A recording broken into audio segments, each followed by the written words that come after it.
ভাই এরপরে প্রশ্ন, প্রায় 1 বছর আগে আমার পরিবার এক প্রবাসী ছেলের সাথে আমার বিয়ে ঠিক করেন এবং আমাকে আংটি পরিয়ে রাখেন।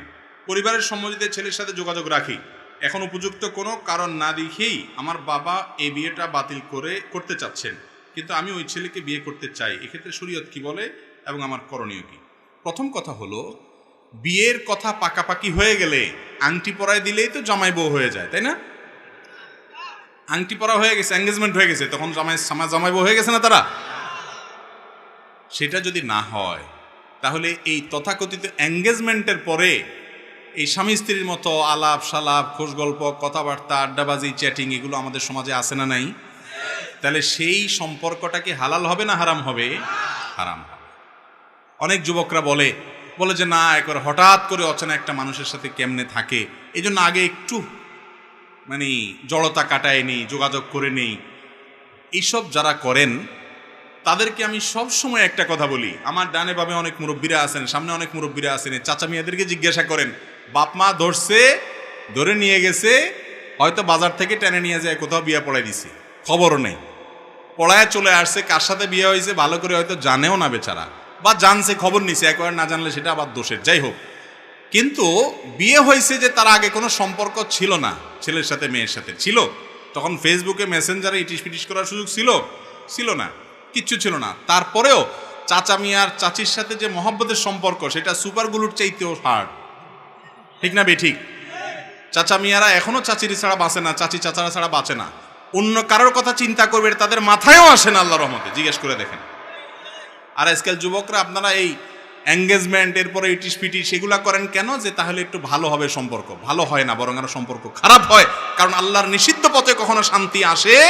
এই জন্য ঘরে ঘরে স্বামী স্ত্রী ঝগড়া এবং মারামারি এবং তালাক হয়, ঠিক না ঠিক?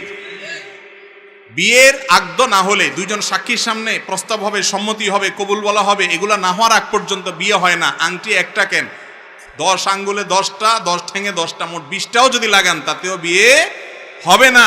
আর একটাও আংটি লাগান দরকার নাই, শুধু দুইজন সাক্ষীর সামনে আপনার মুরব্বীদের সম্মতি আছে, আপনি আর সম্মতি আছে, প্রস্তাব হয়েছে, কবুল হয়েছে, মহার্ধার্য হয়ে গেছে, বিয়ে হয়ে গেছে, এবার স্বামী স্ত্রী হয়ে গেছেন। অতএব এঙ্গেজমেন্ট বা আংটি পরার নাম বিয়ে নয়। এবং এর আগে আপনার একটু বোঝাপড়া, একটু জড়তা দূরের নামে যে সম্পর্কগুলো করা হয় এগুলো হারাম। এরকম কোনো সম্পর্ক আগদের আগে করা যাবে। একান্ত প্রয়োজনীয় কথা জিজ্ঞেস করতে পারেন, জানতে পারেন, সেটাও নিরাপদ পদ্ধতিতে। স্বামী স্ত্রী সুলভ কোনো আলাপচারিতা জায়েজ নাই, এটা হল প্রথম কথা। দ্বিতীয় কথা হলো, প্রশ্নে যেটা আসছে যে বাবা ছেলে ঠিক করছে, এখন বাপ তার সাথে দিবে না, কেন দিবে না? এই প্রশ্নের উত্তর আমি দিতে পারবো না। কারণ হলো, হতে পারে সেই ছেলের ভিতরে কোনো বড় ধরনের দোষ আছে, ত্রুটি আছে, যদি থাকে তাহলে বাবার মার সেই পরামর্শ মানা উচিত। যুবক যুবতীরা সবসময় নিজেদের ভালো বোঝে না, তাদের যৌবন বয়সে শুধুমাত্র যেটা দেখে ওইটাই মনে হয় যে আপনার হাসান বসরি, রাবেয়া বসরি, তাদের কাছে এরকম মনে হয়। কিন্তু মুরব্বীরা অনেক সময় এগুলো বুঝে, তাদের কথাটা আমলে নেওয়া উচিত। আবার মুরব্বীরা অনেক সময় উল্টাপাল্টা আছে, শুধু ওই দুনিয়া ছাড়া আর কিছু বুঝে না, আছে না নেই? তো সেটাও মাথায় রাখতে হবে।